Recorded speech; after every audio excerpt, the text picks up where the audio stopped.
Hola, buenas tardes. Estamos en Miércoles para la Igualdad, un programa de la CIBU, y el día de hoy estamos muy contentas porque vamos a trabajar el tema de la salud mental desde una mirada feminista. Estamos acá con las integrantes del Seminario Permanente de Estudios de Género y Feminismo de la Facultad de Psicología. Ahorita los voy a presentar. Y ellas, bueno, ¿no? Son académicas de la Facultad de Psicología, también forman parte del claustro docente de formación en género y feminismos y disidencias sexogenéricas de dicha facultad. Y bueno, ¿no? Procedo a presentarlas de forma muy rápida y muy amorosa, porque es bien bonito tenerlas por acá.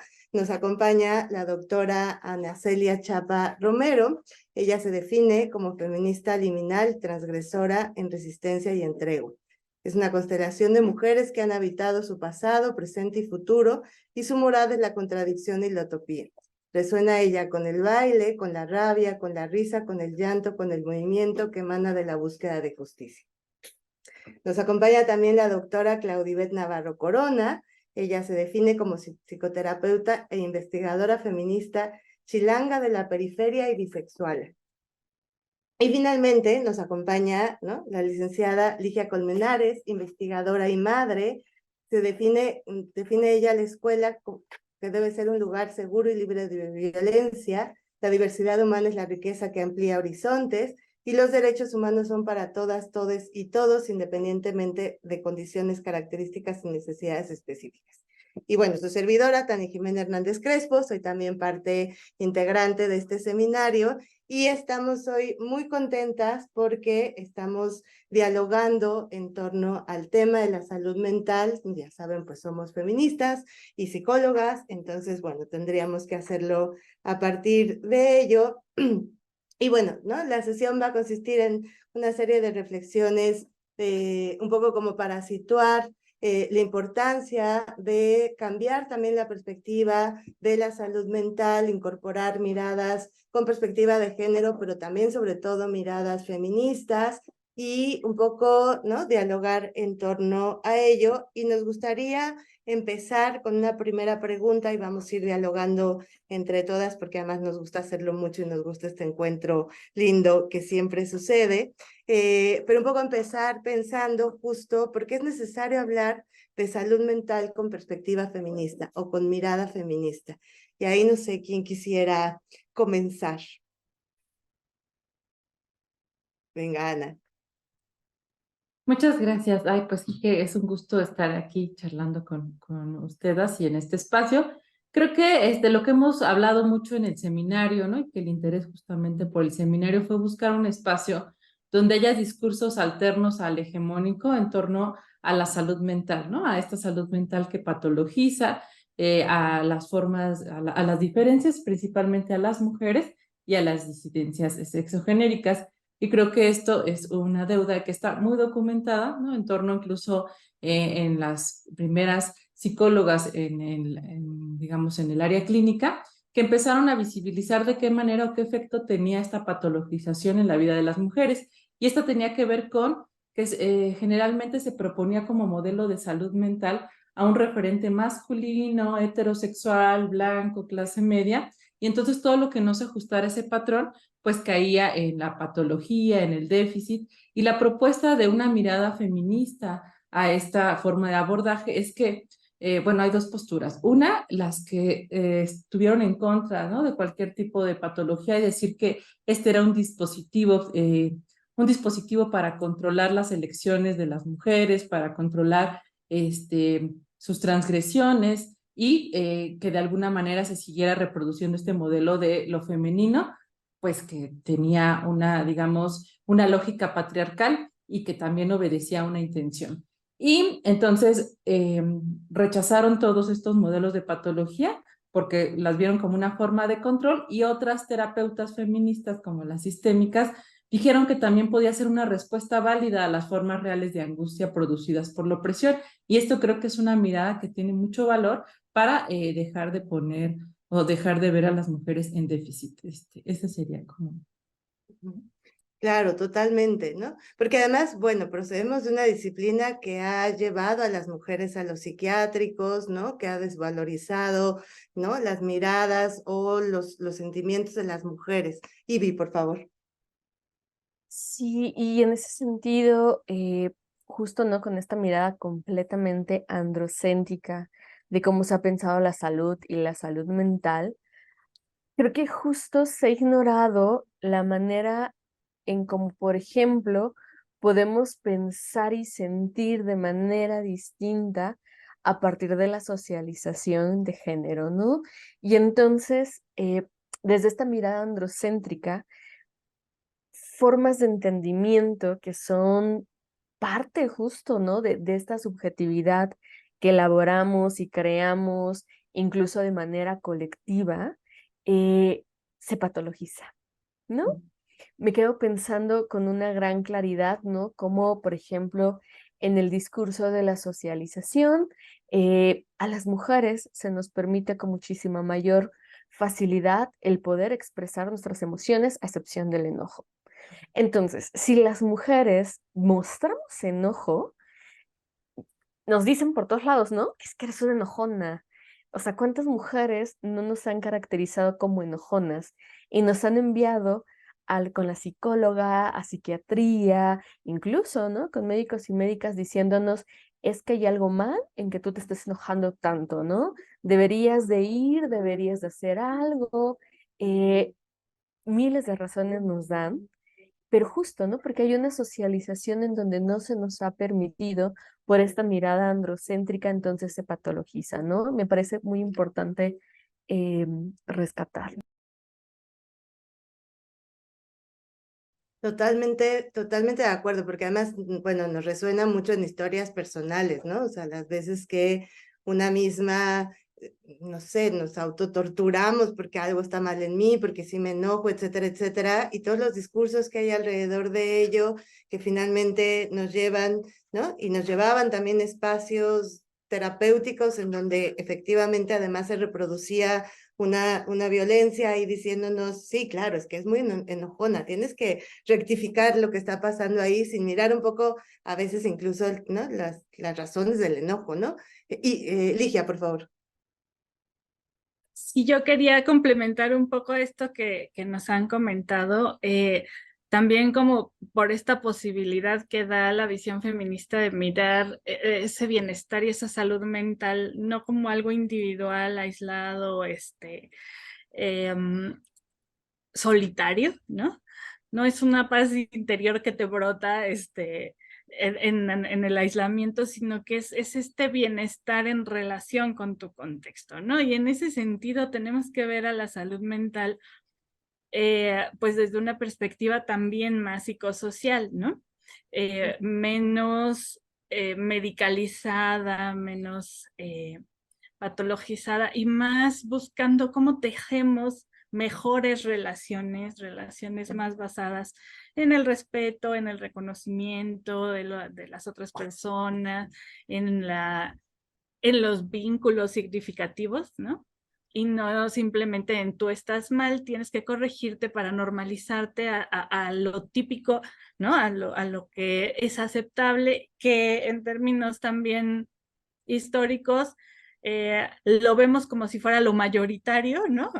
Pero en realidad es lo que tiene el poder, ¿no? Entonces, la visión feminista nos permite como atravesar un poco estos modelos que históricamente ya traíamos con respecto a la psicología y conectar cosas que parecía que no estaban relacionadas y de esa manera dar propuestas y alternativas tanto dentro de la clínica como fuera de ella en todos los espacios en donde podemos trabajar para ir construyendo una salud mental distinta, ¿no? Creo que esa parte es importante y quería darte pie para que tú también hablaras de esta socialización, mi querida Tania.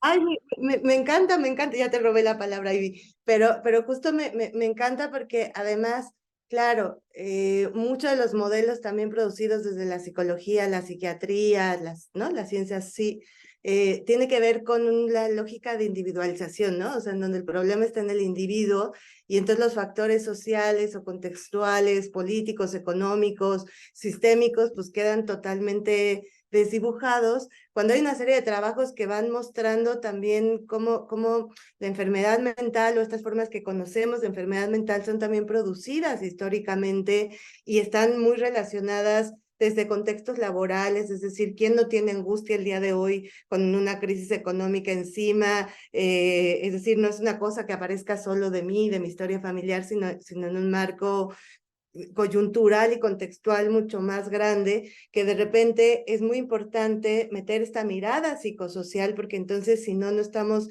entendiendo nada y además estamos responsabilizando una y otra vez, ¿no? A las mujeres y a las individuas y a los individuos en resuelve, ¿no? Tus angustias, cuando se trata siempre de contextos más amplios. Ivy.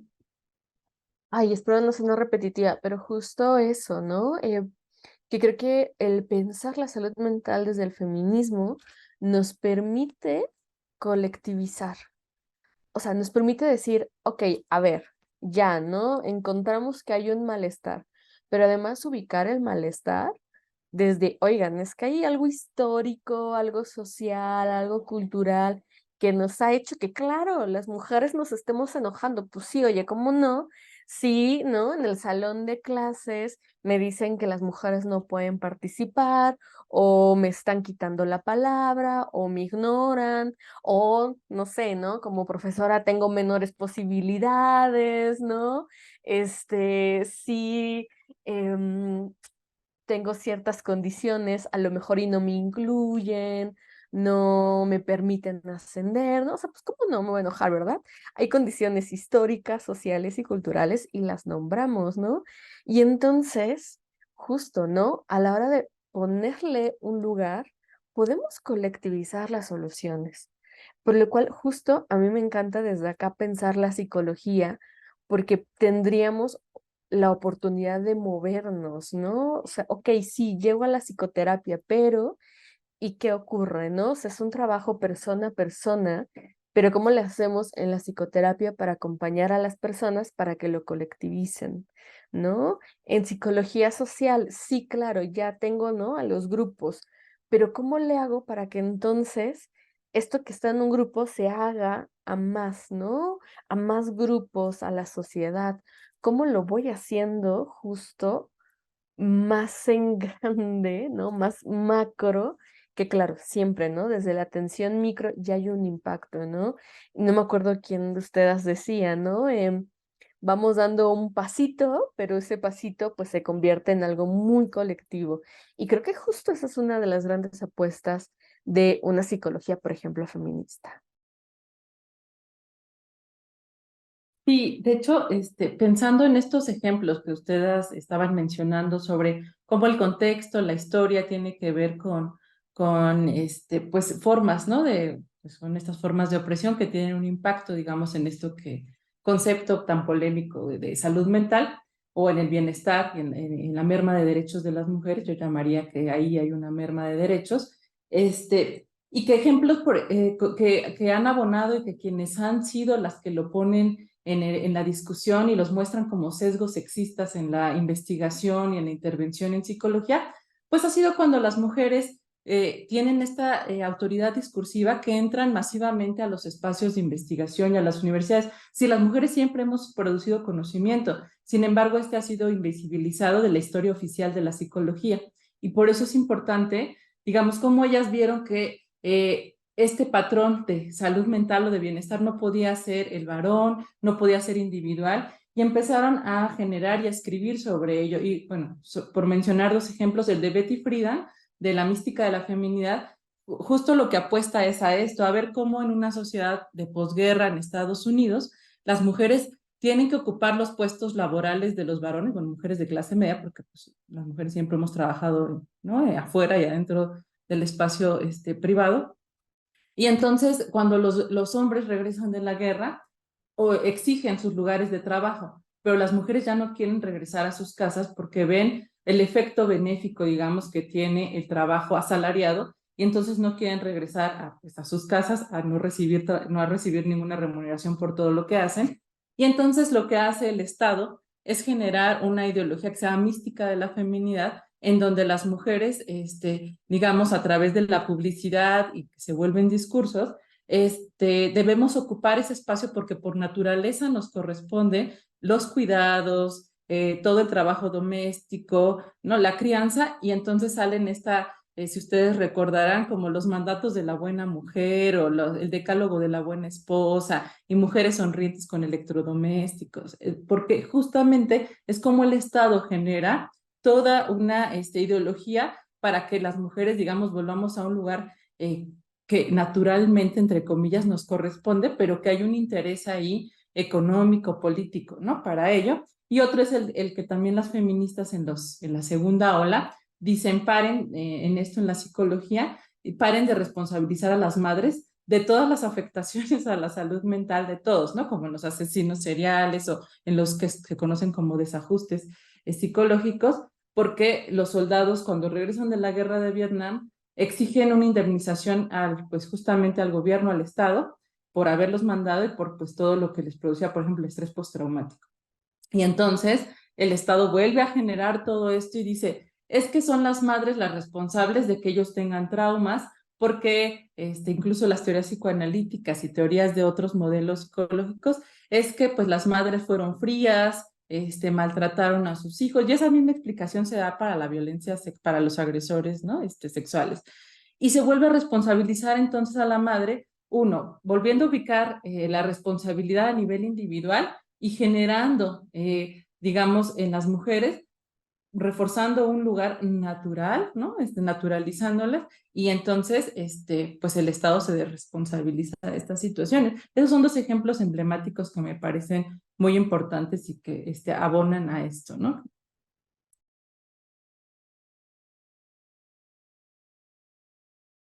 No, Tania, adelante, por favor, si quieres.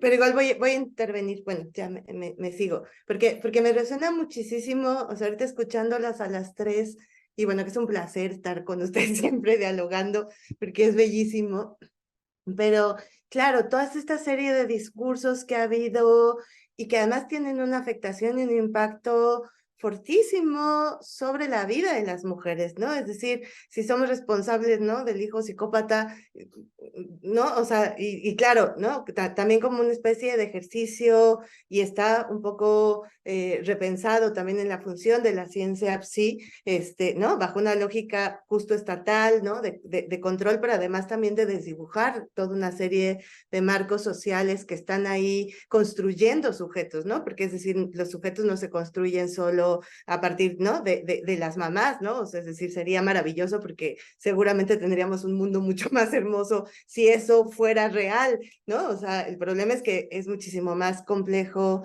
que ello, pero además también en la imposibilidad, y pienso mucho en la imagen del manicomio, ¿no? De llevando a las sufragistas al manicomio, ¿no? De llevando a las mujeres al manicomio, es decir, la histeria caracterizada como la desobediencia al marido, etcétera, etcétera, etcétera, como todas estas marcas que han ido acompañando también una serie de configuraciones y que han también articulado mucho en esta expectativa medicalizante, ¿no? En donde hay que medicalizar a todo, ¿no? Y bueno, ya claro, entre paréntesis muy clarito, los medicamentos funcionan, pero no como una forma de control social, ¿no? O sea, sino como una especie, ¿no? De ayuda o trampolín para estabilizar estructuras neuronales, etcétera, etcétera, pero que, digamos, hay toda una cultura también alrededor de ello y una sociedad que le descarga todo, ¿no? Como a la psicología, esta psicología individualista,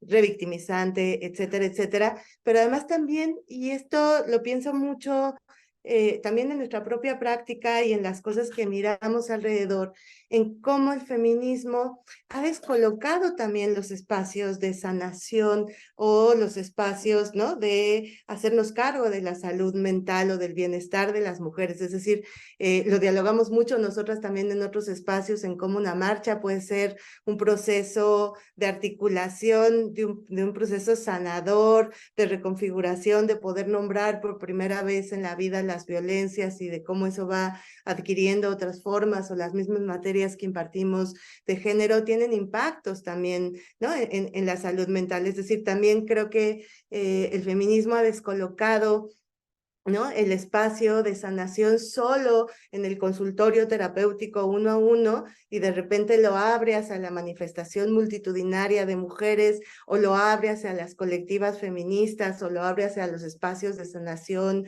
medio brujiles y medio, ¿no? O sea, estas aquelarres femeninos, ¿no? En donde nos estamos encargando también sin saberes altamente especializados, pero de construir espacios de escucha, ¿no? De reacomodo de estas estructuras con las cuales el patriarcado se ha valido para construir también y destruir la vida de las mujeres y de las disidencias. Y me parece que eso está lindo también como pensarlo, ¿no? En una mirada incluso muchísimo más amplia en la salud mental, ¿no? O sea, es decir, para hacerme cargo de la salud mental desde una mirada feminista, yo pensaría que no necesariamente es un consultorio.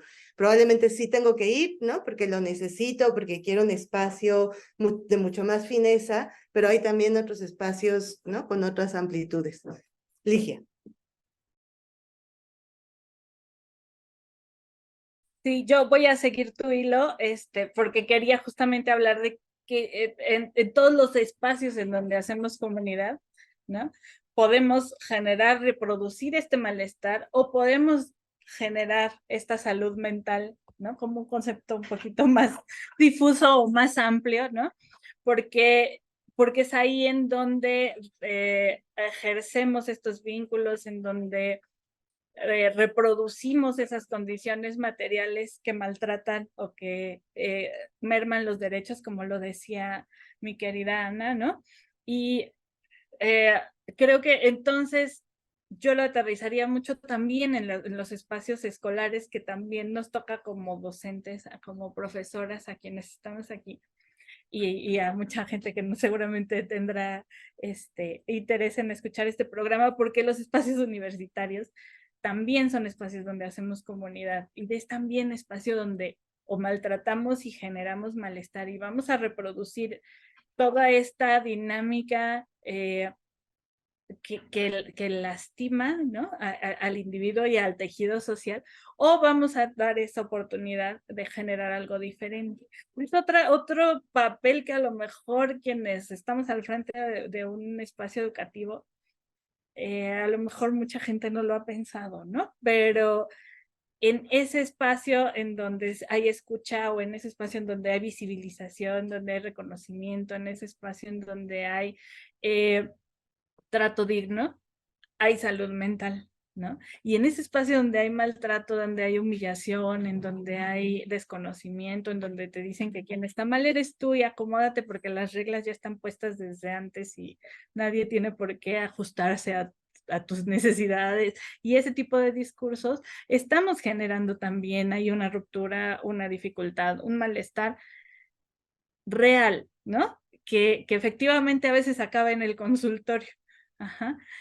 Y la escuela como un espacio comunitario, no el único, pero ahorita quise hacer como el énfasis a partir de lo que estabas comentando, tiene esa posibilidad también de sanar, ¿no? De sanarse como comunidad. Me parece también muy importante que lo viéramos, ¿no? Sí, y qué importante esto que acaban de decir, porque en ese sentido, ¿no? Pensar la salud mental, la atención de la salud mental, no solo en los espacios que tejemos las personas que hacemos psicología, sino prácticamente podríamos decir que desde todas las disciplinas podríamos pensar qué es lo que podemos estar haciendo justo para entender qué es lo que está ocurriendo con nuestra salud mental y de qué manera hacer estrategias para atenderla, para prevenir, ¿no? Esto que decían tan importante, ¿no? De la negación a nuestros derechos humanos, derechos de las mujeres, derechos de las disidencias, ¿no? Podríamos estar haciendo un montón de cosas. Y que justo pensaba, ¿no? Cuando mencionabas, Tania, todos estos espacios maravillosos, inminentemente son muchos espacios de los cuales las personas que nos dedicamos a hacer psicología hemos aprendido, que además hemos tenido que traer y entender cómo teorizarlos, porque han sido bien efectivos. No lo sé, me quedo pensando todos los procesos de autoconciencia feminista, ¿no? Cómo se empiezan a crear todo lo que hacen y que no son necesariamente hechos por una persona psicóloga. Es más, en su gran mayoría no están pensados desde ahí. Y sin embargo, los procesos de sanación, los procesos que van generando estos grupos de autoconciencia son súper valiosos, ¿no? Y que me parece que justo, ¿no? Pues quienes nos dedicamos al tema de la salud mental, tenemos que tener una amplitud para entender qué es lo que está generando incluso la misma comunidad, las mismas personas, para generar sus propios procesos de sanación. Sí, creo que esto es bien importante y sobre todo da cuenta de cómo ha habido una relación, una influencia en momentos, digamos, históricos, por ejemplo, de la que se conoce como la segunda ola del feminismo o tercera para algunos, dependiendo, y que la influencia que tuvo, por ejemplo, en estos grupos de autoconciencia, en quienes también, digamos, mujeres que estaban en la disciplina psicológica y que entonces llevaron a, digamos, esto que se problematizó en esos espacios lo llevaron a su práctica, ¿no? Y generaron y escribieron a partir de ahí, hicieron investigación y creo que eso es muy importante y que incluso nosotros podemos ver en la clínica, ¿no? Ya sea en espacios, digamos, individuales, como muchos de los malestares que traen las mujeres a estos espacios tienen que ver con estos mandatos de género, ¿no? Respecto, por ejemplo, a el deber ser en la familia, en la pareja, con los hijos, y cómo está esta culpa presente. Y creo que un tema a desmontar en la terapia feminista, como dice Marcela Lagarde, es la construcción de estos espacios donde las mujeres no salgamos derrotadas de aquí, ¿no? Donde no se nos culpabilice y se refuercen estos mandatos. Y un ejemplo sería, que me encantó, ¿no? En estos textos feministas, es pasar de la pregunta que se hizo durante mucho tiempo cuando se hablaba, por ejemplo, de violencia, de por qué las mujeres permanecen en una relación violenta, a qué factores sociales le impiden a una mujer marcharse, por ejemplo, ¿no? Que esto amplía la mirada, le pone otra perspectiva de justamente esto que estamos dialogando, ¿no? Una mirada amplia.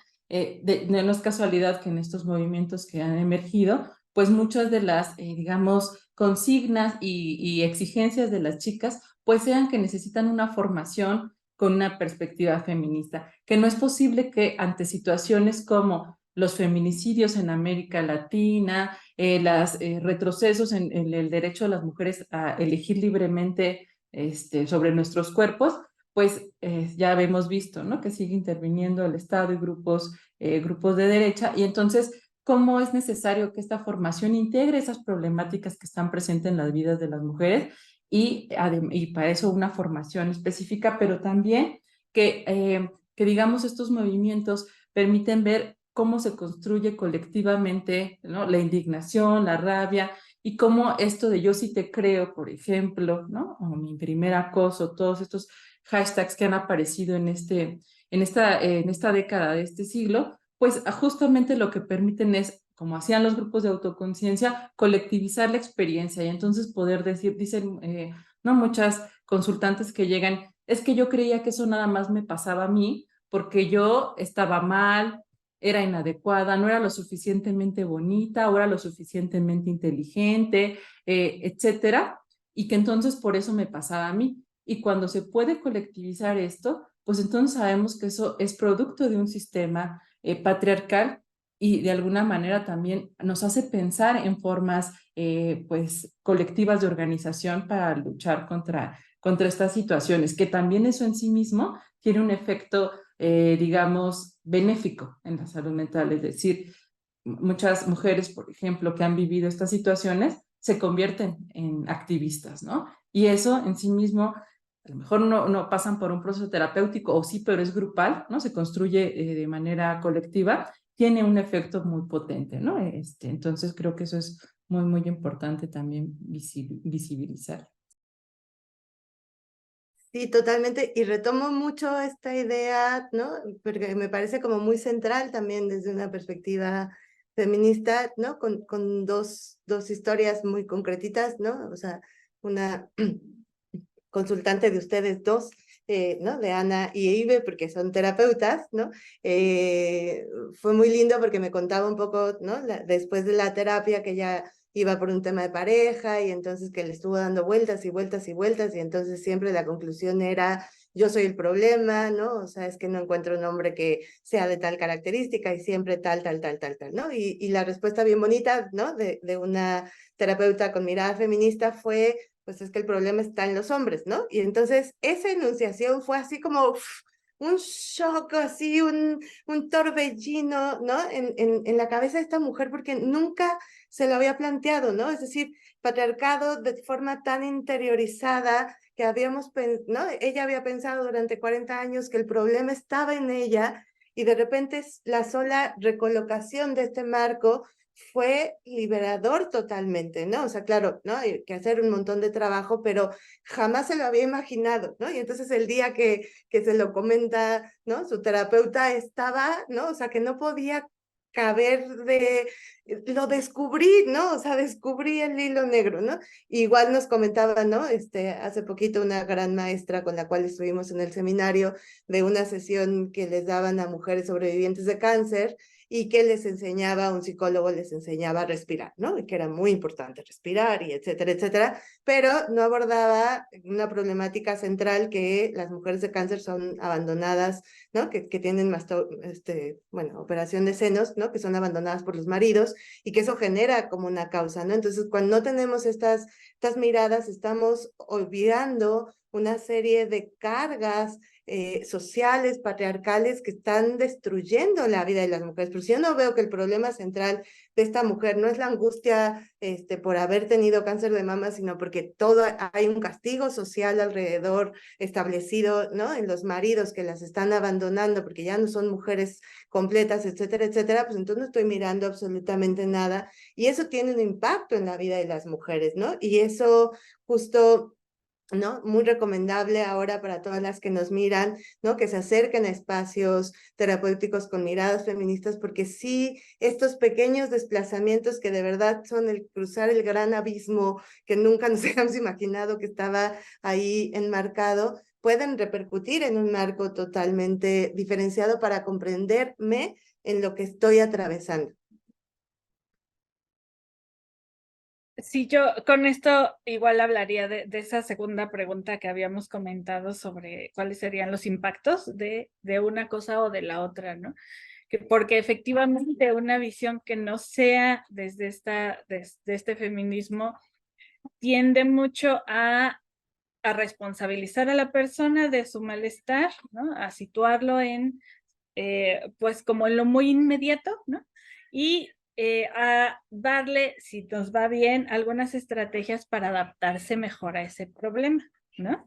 Para tomarlo con más calma, para asumirlo mejor, para incluso como hacer duelos, ¿no? Y entonces acostumbrarse a que las cosas son de cierta manera, etcétera, ¿no? Cuando en realidad, si vamos como, hacemos uso de estos estudios sociológicos, antropológicos, psicológicos que nos han dado esta visión feminista, digo, pues es lo que nos ha ayudado a construirla, ¿no? Estas teóricas que nos hablaba Ana hace rato, pues lo que vemos es que estamos en un sistema para quienes necesitamos ser funcionales produciendo, por ejemplo, o reproduciendo fuerza de trabajo en casa, ¿no? Y cuando eso te falla, entonces la que está mal eres tú, te tengo que o corregir para que sigas produciendo o sacarte de la ecuación porque ya no me sirves, ¿no? Vemos, por ejemplo, que cargas como la crianza, la triple jornada, el tener, por ejemplo, la carga emocional de los vínculos familiares, ¿no? En las mujeres, ¿no? Es tu responsabilidad que todo el mundo esté feliz y se lleve bien, ¿no? Por ejemplo, la discriminación, el vivir discriminación, el vivir precariedad laboral, etcétera, todo eso merma la salud mental, ¿no? Pero no es responsabilidad del individuo y de sus malas decisiones. Debiste haber estudiado otra cosa o debiste haber elegido otra pareja, debiste haber, no sé, ¿no? Comunicado tus necesidades de manera más clara. Sí, pero el problema de fondo está más allá de esas decisiones individuales que has podido ir tomando a lo largo de la vida, ¿no? Entonces, creo que un impacto de una búsqueda de una salud mental sin esta visión feminista es que nos va a sumir como en una búsqueda de respuestas en un espacio muy reducido, ¿no? Cuando el problema está más allá. Y a lo mejor nos da, les digo, repito, si nos va bien, algunas estrategias para llevarla mejor, pero no es una solución de fondo. La solución de fondo va más allá y efectivamente es estructural y muchas veces no está solo en unas manos individuales, pero el colectivizarlo, como lo dijeron las compañeras, nos permite pues ya colocar los esfuerzos en donde pueden tener mejores efectos, me parece, ¿no? Sí, creo que eso es bien importante y justo creo que debido a estas discusiones, ¿no? Se ha incorporado, por ejemplo, la OMS, ¿no? En su último informe sobre salud mental, pasar de un enfoque biomédico, que era también, ¿no? Pues altamente criticado porque caía en esto que ustedes mencionan sobre individualizar los problemas, medicalizar, ¿no? Solamente verlos desde esta perspectiva, que es lo que sigue pasando con los manuales de desórdenes psiquiátricos, que también gracias a digamos, a las luchas y a los movimientos de las disidencias y de las mujeres, pues se han quitado diagnósticos que patologizaban, ¿no? Por ejemplo, la homosexualidad que se saca en 1980 y que era considerada una enfermedad mental, o esto de melancolía involutiva que se asociaba con, pues, como la patología de nosotras con nuestros procesos reproductivos, ¿no? Entonces, creo que eso ha sido importante, pero es que ha sido una lucha que se ha dado justamente porque las mujeres entramos ¿no? como autoridades discursivas y porque hemos abierto brecha en estos espacios y plantearnos preguntas de investigación diferentes, ¿no? Y ¿no? Más críticas, amplias, y creo que eso es muy importante. Y el efecto que tiene, ¿no? El que no tener una mirada, pues ahí también hay investigaciones, muchas que hablan de cómo hay un sobrediagnóstico en las mujeres. Por ejemplo, si nosotros lo naturalizamos, pues decimos, las mujeres pues tienen más trastornos psicoemocionales, depresión, ¿no? Ansiedad, etcétera, pues porque son más proclives por naturaleza, por sus hormonas. Nadie está negando los procesos biológicos y que son diferentes entre hombres y mujeres, pero también entre las mismas mujeres y entre los mismos hombres, ¿no? Entonces, ahí es lo que se llama como sesgos de primer y segundo orden. Negar estas diferencias, infravalorarlas o maximizarlas, inferiorizándonos a nosotras, ¿no? Cuando hay que se les pone una jerarquía.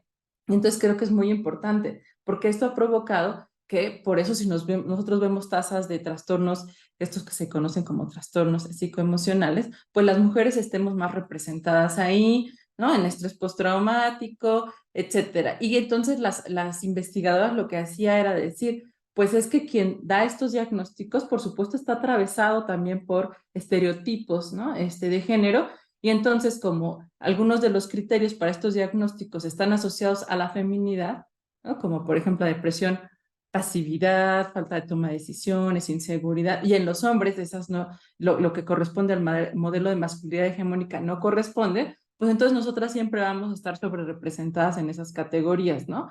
Entonces creo que ese es, digamos, un efecto, pues un efecto cuando no se hace desde esa mirada, y la otra es que se legitime o no, o haya una neutralidad frente a la violencia, por ejemplo, y que tenga un efecto, estas teorías que han hablado mucho también del feminismo, de que a veces las evaluaciones psicológicas y las intervenciones se hacen también desde esta lógica de la buena y la mala víctima, ¿no? Entonces, la buena víctima es aquella mujer que vivió una violencia sexual y que por haberla vivido tiene que responder solamente de una manera, ¿no? Que es esta esperada para nosotras, que es llorando, ¿no? Encerrándonos, que es válido también porque se ha vivido una situación, pues, que merma nuestros derechos. Pero entonces se cataloga de mala víctima a la que se enoja, a la que exige, ¿no? A la que dice, voy a retomar mi vida y voy a salir. Y entonces esto tiene un efecto tanto en la evaluación, pero también en quien imparte la justicia. Por eso yo, como quien hace evaluación psicológica, es muy importante que lo tome en cuenta, porque mi evaluación va a tener un impacto en quien también, en los procuradores o procuradoras de justicia. Entonces creo que por eso se ha implementado estos manuales de buenas prácticas y de perspectiva de género en todos esos espacios, porque tiene un impacto muy, pues que puede perjudicar mucho, ¿no? Sí, y pensando el impacto en las disidencias, ¿no? Y creo que hay que pensar las disidencias y las mujeres, pero bueno, primero abordando las disidencias, recuerdo los estudios que existían no hace mucho y que todavía se siguen haciendo y que todavía siguen financiando y algunos de ellos terminan con frases como LGBTIQ+ es igual a ser o tener más actitudes relacionadas con ansiedad, depresión, vivirse con alcoholismo, con un gran uso de drogas, tener más infecciones de transmisión sexual, vivir con más VIH y todo exponencial, ¿no? Y justo si tomamos y tenemos una mirada feminista hacia las disidencias, lo que nos permite decir es, oigan, momento, en primer lugar, ¿qué es lo que ocurre en términos de discriminación y violencia que está justo condicionando estas experiencias de vida? Y algo que a mí siempre me gusta decir es que, a ver, ¿cómo no queremos altos índices en uso de drogas, en alcohol, si estamos pensando personas de distintas edades donde los espacios de socialización son justo aquellos donde hay alcohol? Entonces, si entendemos, ¿no? Como estas dimensiones sociales y culturales, podemos dimensionar porque hay puntajes más altos. Podemos entender, ¿no? Cómo incluso en verdad, si quisiéramos algo distinto, tendríamos que hacer desde una mirada feminista otro tipo de encuentros, donde a lo mejor, ¿no? Un picnic, eh, una piñata, ¿no? Lo que sea, pero que sean otras experiencias que no sea la reunión a partir de estos eventos, de estos hechos, ¿no? Y claro, por supuesto, ¿no? Tenemos que dimensionar, desde una mirada feminista lo podemos hacer. ¿Qué ocurre cuando una persona está transicionando y está moviéndose a un lugar de la no heterosexualidad o de la no cisnormatividad, ¿no? ¿Qué ocurre en los cuerpos? ¿Qué ocurre en estas maneras de pensar y de actuar y de estar en el mundo?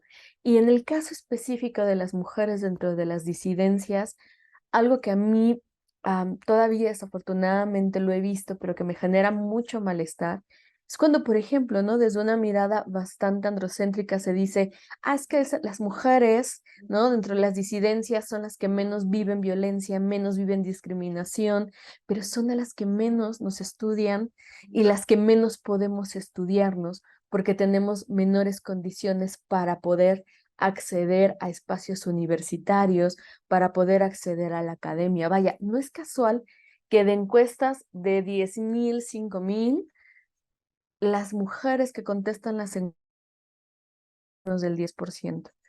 Por ahí recuerdo que en algún momento en una investigación que hicimos con el Closet de Sor Juana, cuando les preguntábamos a las mujeres, oigan, ¿y ustedes han vivido discriminación por ser mujeres? La mayoría decía sí y los reconocía.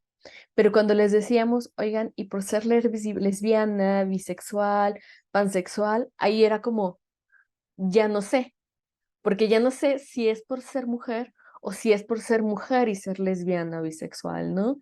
Y que justo una mirada feminista nos permite problematizar esto, entender a ver qué ocurre, ¿no? En una mujer cuando se está viviendo desde la disidencia. ¿Por qué no entender además estas afirmaciones que cada vez ojalá sean menos, ¿no? De las mujeres viven menos discriminación cuando son de las diversidades, de las disidencias. Por ahí recuerdo a una activista, se llama Sandy, ahorita me acuerdo del apellido. Sandy decía, no es imposible pensar que las mujeres dentro de las disidencias viven menos discriminación cuando sí justo en México podemos dimensionar que son mujeres, cuántos feminicidios hay al día, cuánta violencia, cuánta discriminación. No podemos seguir afirmando esto y justo una mirada feminista nos permite problematizarlo y mirarlo. Ay, qué importante. Y bueno, me está resonando la cabeza con, ¿no? Como con un montón de cosas, sobre todo justo cómo introducir también, ¿no? En los que estamos como encargados, ¿no? Los que nos dedicamos a esto que se ha denominado salud mental, ¿no? O bienestar, etcétera, etcétera, pero cómo incorporar siempre el tema de las violencias, ¿no? Porque parecía como que la violencia era como una especie de apéndice que por ahí aparecía y uno tenía que ver, ¿no? Si tenía que ver con ello o no el diagnóstico, etcétera, etcétera, cuando justo desde la mirada feminista lo que nos permite ver siempre es que se trata de una cuestión estructural y que gran parte de las afectaciones a la salud mental tienen que ver con estas condiciones estructurales y sistémicas en relación a ello, ¿no? Y quería un poco también como regresarme, porque bueno, ¿no? Es un programa que también ven muchas y muchos docentes, justo pensar esto que ponía Ligia sobre la mesa que me parece bien bonito, ¿no? O sea, es decir, entender que también el espacio universitario puede ser un espacio de sanación, de restitución, de reconstitución, de muchas violencias que han estado digamos, la obligatoriedad y la responsabilidad que tenemos todas y todos, todes como docentes de esta universidad, de pensar en ciertas lógicas, ¿no? Muchos de nuestros alumnos llegan justo de espacios ultra violentos de casa y a veces la universidad es el único refugio que les queda y lo construyen así, ¿no? O sea, lo construyen pensando que es como su espacio seguro y cuando aparecen las violencias al interior de la universidad, me recuerdo mucho con el caso de Lesbi, lo que cimbró al interior, ¿no? De todas y cada una, de sentir que este espacio que nos aparecía más o menos seguro con todas las violencias que de por sí estaban, pero como el caso nos cimbró de forma mucho más clara.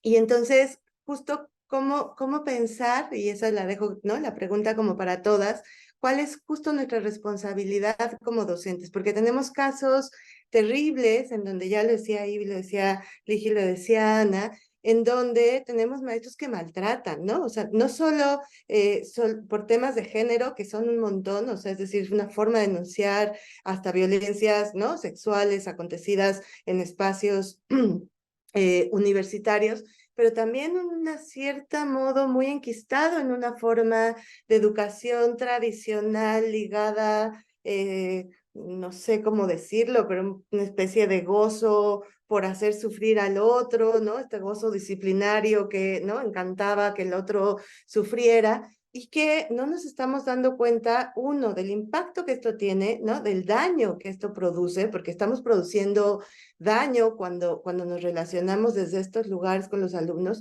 y de eso nos tenemos que hacer cargo nosotras y nosotros como docentes, ¿no? Es decir, yo tengo que hacerme cargo de no ser, que el espacio universitario no sea un espacio que cause daño al otro, ¿no? Invisibilizando, normalizando violencias, violentando, etcétera, etcétera, pero incluso también como revisar, es decir, ¿por qué me genera placer gritarles a los alumnos? O sea, ahí hay todo un tema de la salud mental, de las docentes, los docentes, les docentes, que necesitamos revisar y también encontrar mecanismos institucionales. Sí, sabemos que son oficios precarizados, que está bien difícil, etcétera, etcétera, pero ahí hay un marco que no podemos pues descargar con el más frágil, ¿no? Ligia. Ay, sí, qué importante esto que dices y qué fuerte. Y qué pesado también incluso reconocer la responsabilidad que nos toca, ¿no? Creo que, bueno, por un lado es reconocer, la universidad es parte de esta sociedad patriarcal y es una de sus instituciones que la reproducen, está hecha para reproducir ese sistema. Fue pensada como un espacio meritocrático, un espacio patriarcal, jerárquico, etcétera. Incluso con esta mística como gremial, como de feudalismo, ¿no? De formar a las personas aprendices hasta que lleguen a mi nivel y ya que lleguen entonces tendrán derecho de firmar sus trabajos, por ejemplo, ¿no? Mientras, pues eres material de maltrato, ¿no? Y al ser así jerárquico, incluso se normaliza o se justifica que si alguien está un escalón arriba de ti te puede maltratar, pero tú puedes maltratar a quien esté en el escalón de abajo. Y esa es como la manera en la que ha funcionado. No estamos descubriendo nada, esto es histórico, ¿no? Sin embargo, lo que sí aportan estas visiones es la alerta y la claridad de que no tendría por qué ser así y que a lo mejor no es la mejor forma. Ya si nos ponemos a ver cuáles son las mejores formas en las que la gente aprende, cuáles son las mejores formas de compartir conocimiento, cuáles son las mejores formas de desarrollar habilidades en las personas, habilidades profesionales para que sean buenas odontólogas y buenos enfermeros, lo que ustedes quieran, no pasa por el terror. Ningún estudio sostiene que el terror, el maltrato, etcétera, ayude a enseñar mejor, ¿no?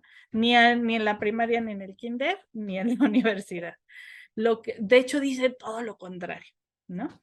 Entonces, el visibilizar estas cosas creo que es importante por un lado. Por otro lado, yo pondría la responsabilidad de la universidad pública de convertirse también en un espacio en el cual construimos sociedad, ¿no?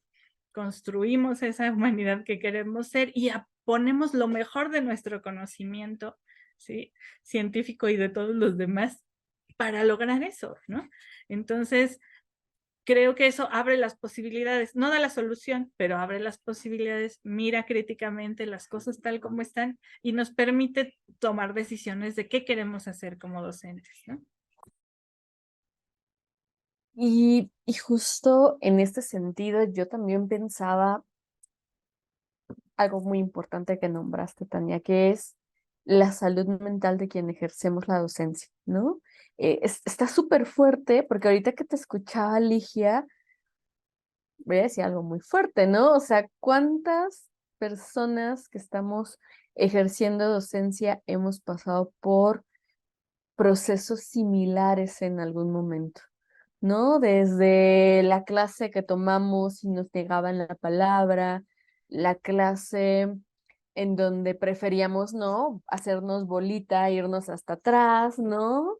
Eh, híjole, me quedo pensando, ¿no? Tantas experiencias, ¿no? En los posgrados, o sea, todo lo que podríamos contar y que, claro, es algo que nos van modelando y que luego aprendemos a ejercer y ejercemos, pero que a su vez está muy fuerte porque es una salud mental que está ahí todo el tiempo y que me atrevo a decir algo muy fuerte, que estoy segura que no soy la primera que lo dice, que está en la Gaceta en varias entrevistas. eh, Nuestra salud mental como docentes después de una pandemia, ¿en dónde está? ¿Qué ocurrió?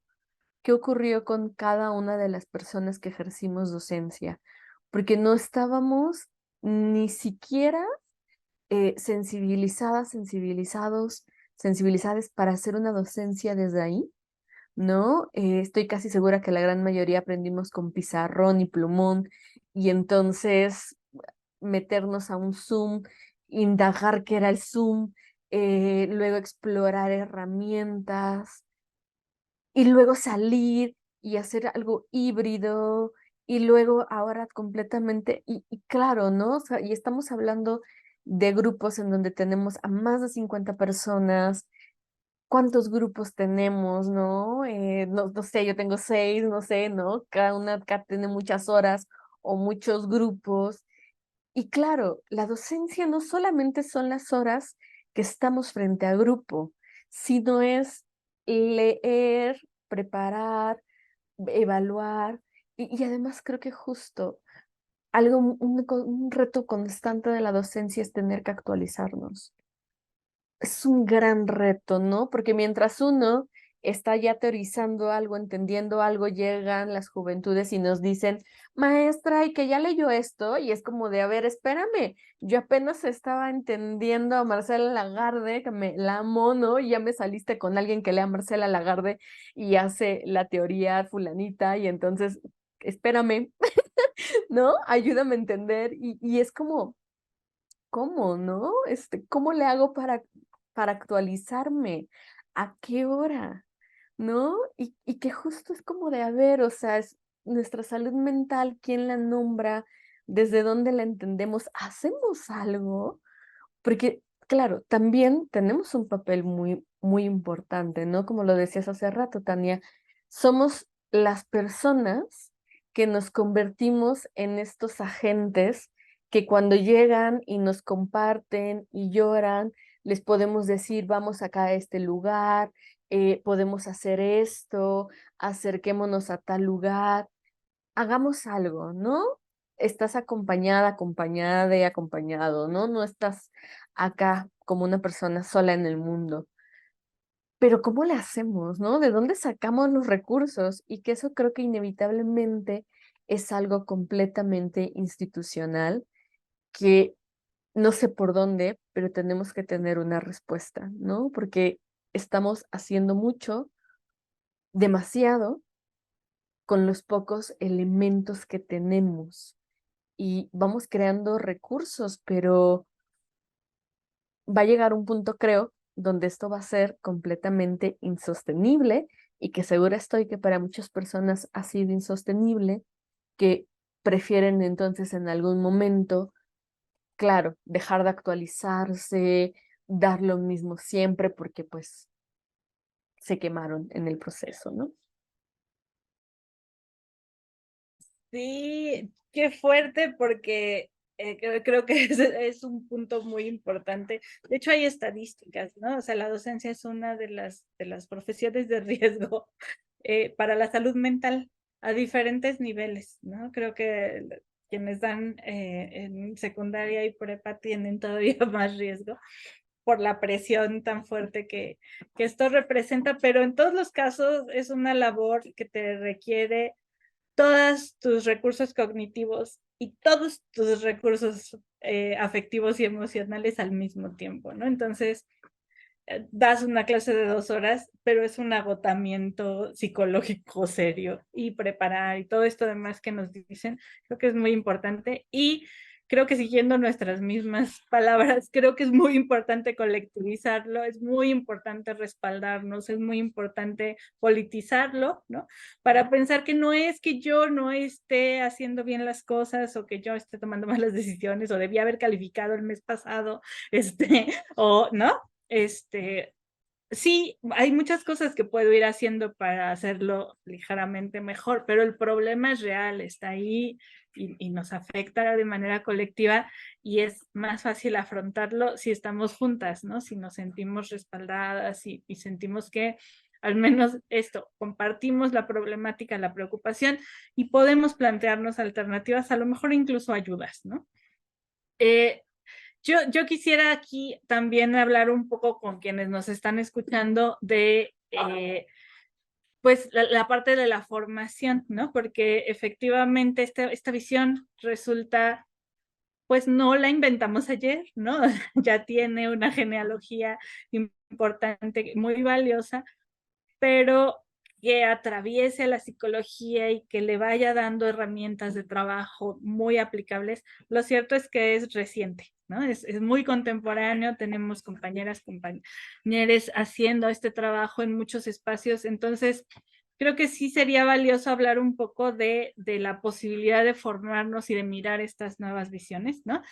En la universidad, en nuestra facultad y más allá de ella, ¿no? Entonces, no sé si quisieran comentarnos un poquito de los esfuerzos que representa, por ejemplo, el seminario, ¿no?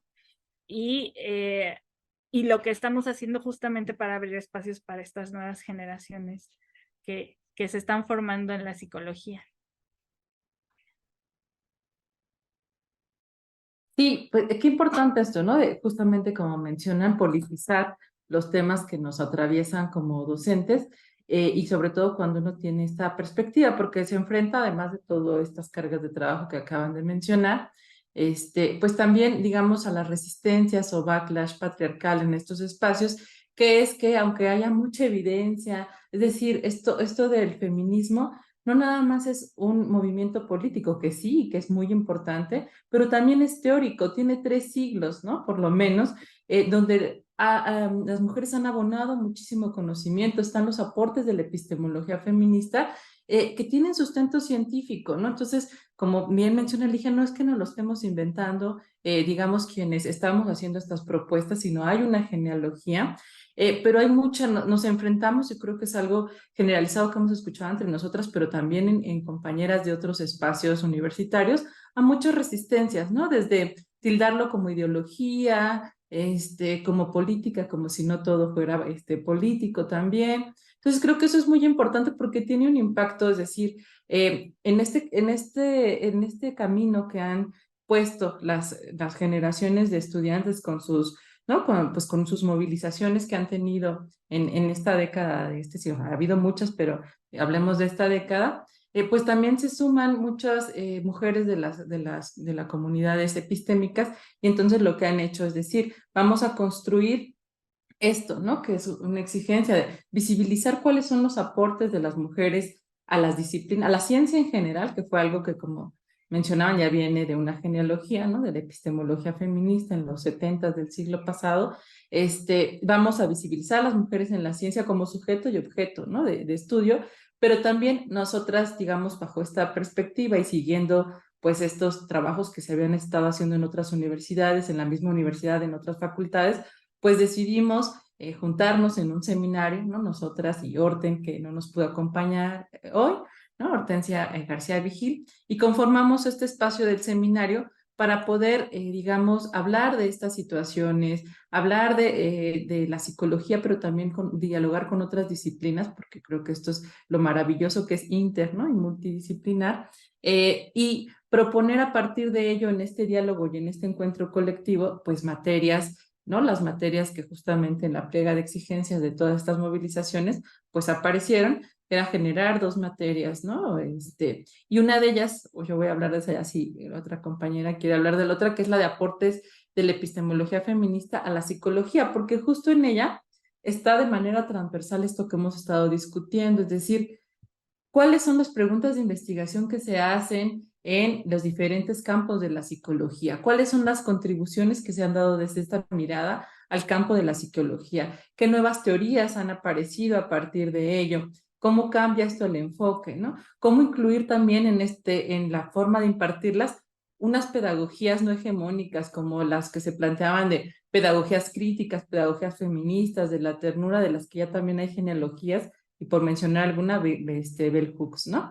Entonces, es como se incorpora todo esto que ya tiene también mucho tiempo de haber estado discutido, teorizado, escrito, y cómo se trae, ¿no? a las aulas, y cómo se convierte en algo también vivencial, que tenga un efecto y un impacto en la vida, pues nosotras como docentes del cuerpo docente, pero también del estudiantado. Y creo que desde mi perspectiva, ¿no? Y en las discusiones que hemos tenido, ha tenido un efecto, pues, muy importante, positivo en la vida de la comunidad estudiantil, pero en la vida de la comunidad de la facultad en general, y ahí ya nos hablarán las compañeras de estos efectos. Claro, y me encantó cómo dijiste esto, Ana, ¿no? Del siglo pasado y hace 3 siglos, porque creo que justo es bien importante decir, no es algo nuevo, no es algo que surge con esta generación, claro, ¿no? Estas nuevas generaciones nos están dando nuevas preguntas, nuevas formas de hacer feminismo, nuevas aportaciones teóricas, em, miradas que a lo mejor yo desconocía, pero tiene, ¿no? Tiene esta construcción histórica. Y yo me atrevería a decir, ¿no? O sea, las feministas han estado en el desarrollo de absolutamente todas las disciplinas, que claro, falta historizarlas, falta recuperarlas, falta, ¿no? Darles esta importancia de todo lo que han escrito, ¿no? Y en este sentido, ¿no? Pensando en estas aportaciones, la otra materia que es género, feminismos, violencia y derechos humanos, em, tiene una mirada, en primer lugar, de no perder la historicidad, de cómo es que llegan estas materias a colocarse en la Facultad de Psicología. Se hace toda la historia de cómo es que se construyeron justo a partir de la pliega petitoria, y también se recupera la historia de los feminismos, ¿no? Importantísimo para darle un sentido por qué, ¿no? Hacemos ciertas preguntas, desde dónde reconocer a las ancestras y muy en particular reconocer a las ancestras en psicología, ¿no? De ahí, por supuesto, ¿no? Se habla muy importante, de una manera muy importante, qué es esto de la perspectiva de género, cómo surge esta categoría, se pone en discusión con otras categorías, ¿no? Como performatividad, qué diferencias hay, desde dónde se construye la performatividad, ¿no? ¿Cómo es que se entiende? Y eso no diferente a la categoría de género, ¿no? Claro, importantísimo, también ahí se incluye un apartado muy específico para hablar de la diversidad sexual, ¿no? Un apartado, también de las masculinidades, otro apartado, y importantísimo, se finaliza pensando qué es la violencia de género, cuáles son las normativas que existen a nivel nacional e internacional, y fundamental, cuáles son las miradas que tenemos que tener cuando pensamos la violencia de género en la UNAM, ¿no? Por eso esta materia está además colocada en primer semestre como obligatoria a partir de que se aprobaron las materias, aunque claro, para quienes no son de esa generación en donde ya se aprobaron como obligatorias, está la opción de tomarla como optativa, ¿no? Y pueden tomarla pues en cualquier semestre, pero tiene la intencionalidad incluso de tener esta parte introductoria de qué podemos hacer si vivimos violencia de género dentro de la universidad. Rapidísimo nada más para complementar, la visión de las dos asignaturas trata como de establecer una responsabilidad social de la psicología, ¿no? De el trabajo que haces está inmerso en este sistema, en estas dinámicas de poder, pero puede contribuir al bienestar de las personas siempre y cuando se mire, ¿no? Se ubique a las personas en su historicidad, se ubique a las personas en sus relaciones de poder. Si no es posible que desde la psicología caigamos en lo que llamamos revictimización, ¿no? Desde la clínica, ¿no? Desde el culpabilizar a las personas por sus malestares, o desde la jurídica que mencionaban hace rato, ¿no? La posibilidad de que alguien, además de denunciar una violencia o de establecerse como víctima de algún ejercicio de abuso, etcétera, resulte culpabilizada porque seguramente lo provocó, ¿no?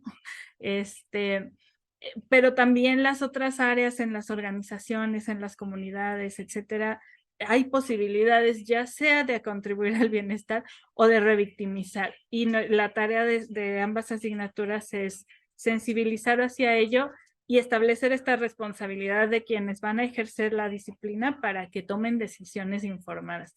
No estamos formando aquí terapeutas feministas, ¿no?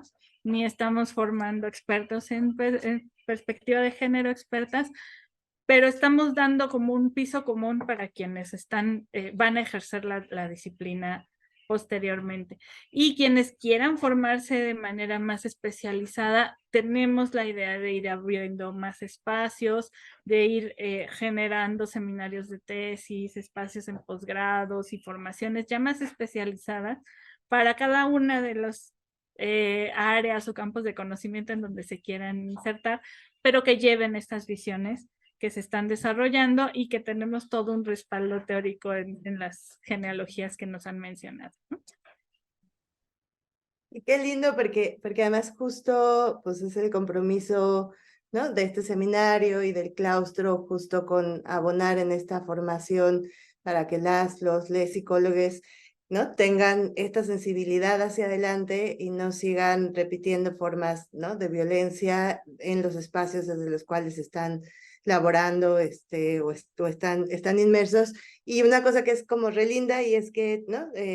A todas nos está pasando, que es que vemos una respuesta muy emocionada desde nuestros estudiantes, intentando como decir, sí, quiero seguir formándome, yo quiero ser especialista en estos temas, yo no quiero soltarlo, quiero más textos, quiero más libros, quiero más, o sea, como que la sinergia también con estas generaciones tanto los más pequeñitos como los, ¿no? Los de generaciones ya anteriores, sí miramos una respuesta muy sentida por parte de les jóvenes, intentando decir, esta es la mirada de psicología que tenemos, lo cual pues nos esperanza muchísimo para que todo el mundo, bueno, ¿no? Cualquiera que pueda acercarse a alguna psicóloga, psicólogo, psicólogo formado con perspectiva de género y feminista, pues tenga la certeza de que puede trabajar con todo esto que estuvimos dialogando la sesión el día de hoy, ¿no?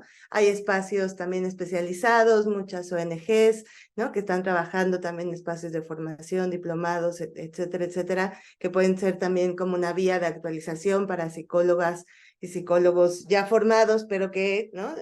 Que a lo mejor a alguien se le mueven un montón de preguntas a partir de este programa y dice, ah, yo quiero, ¿no? Entonces, bueno, ahí podemos, ¿no? Hacer como una listita y ponerlo también acá en los comentarios del programa. Y bueno, pues se nos acabó el tiempo, a nosotros nos dejan y nos vamos y nos vamos y nos vamos y podemos seguir acá toda la tarde dialogando, pero pues nada más agradecerles muchísimo a las tres por esta exquisita charla, ¿no? Siempre es un placer dialogar con ustedes y no sé si quisieran cerrar como con algún mensajito, alguna cuestión, a lo mejor alguna recomendación clave para la salud mental con perspectiva feminista que les pudiéramos dejar acá a quienes nos está observando. Bueno, Pues sí, ajá. yo nada más diría, el cuidado de la salud mental es muy importante, es muy valioso, es un derecho, ¿no? Es un derecho de las personas tener salud mental, no tendría por qué ser el privilegio de nadie, ¿no? Se vale pedir ayuda, se vale pedir ayuda psicológica, pedir ayuda psiquiátrica, se vale tejer comunidad para sentirse mejor, hacer grupos, encontrarse con amigos, amigas, etcétera, ¿no? El buscar sentirse bien va más allá de esa, pues nada más del disfrute, que está muy bien, ¿no? que también es un derecho, pero también es una forma de ir construyéndose y de armando tu futuro, ¿no? Entonces, se vale, tenemos ese derecho como personas, lo tienen todas, a todas las edades, no es ni demasiado temprano, ni es demasiado tarde, ni el problema es demasiado pequeño, ni nada, ¿no? Todas estas son condiciones que a veces nos limitan pues para pedir ayuda, pero pedir ayuda es de valientes, ¿no? De quienes no se quieren rendir. Entonces, por favor, la salud mental es un problema de todo el mundo. Sigamos haciéndola, construyéndola.